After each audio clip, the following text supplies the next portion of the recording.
இன்று தைமகம் திருமிழிசை ஆழ்வாரின் திரு அவதார திருநக்ஷத்திரம். திருமாலின் அடியவராய்த் திகழ்ந்த பார்கவ முனிவருக்கும் கனகாங்கி என்னும் தேவமங்கைக்கும் திருமிழிசை என்ற திருத்தலத்தில் பெருமாளின் சுதர்சன சக்கரத்தின் அம்சமாய் அவதரித்தவர் திருமிழிசை ஆழ்வார்.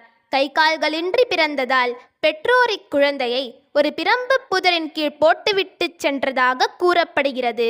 பிறகு பெருமாளின் கருணையால் உறுப்புகள் வளர்ந்து சீராய் அமைந்தனவாம். பசிமிகுதியால் பரிதவித்து அழுத பாலகனுக்கு திருமகளே பாலமுது தந்து பருகச் செய்தாளாம். குழந்தை பேரற்ற திருவாளன் என்பவன் பிரம்பு அறுக்கப் போன இடத்தில் அழுகுரல் கேட்டு குழந்தையை கனிவுடன் கண்டெடுத்து களிப்புடன் இல்லத்திற்கு எடுத்துச் சென்றான்.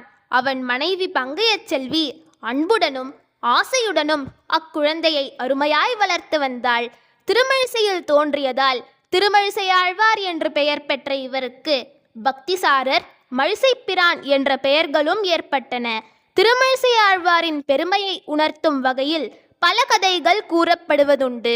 அவற்றுள் முக்கியமானது கணிகண்ணனை பற்றிய கதை.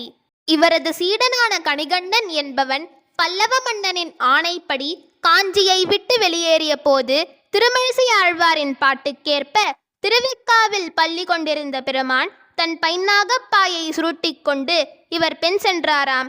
பிறகு மனம் வருந்தி மன்னன் மன்னிப்பு கூறியவுடன் இவரது வேண்டுகோளுக்கு இணங்க மீண்டும் ஊர் திரும்பி தன் பைன்னாகப்பாயை விரித்து பள்ளி கொண்டதாக பகரும் பாடல்கள் உள்ளன.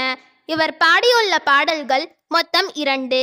நான்முகன் திருவந்தாதி 96 பாசுரங்கள், திருச்சந்த விருத்தம் 120 பாசுரங்கள். இவரால் பாடப்பெற்ற திவ்ய தேசங்கள் 17 ஆகும். ஸ்ரீ திருமிழிசை ஆழ்வாரின் வாழி திருநாமங்களை சேவிப்போம்.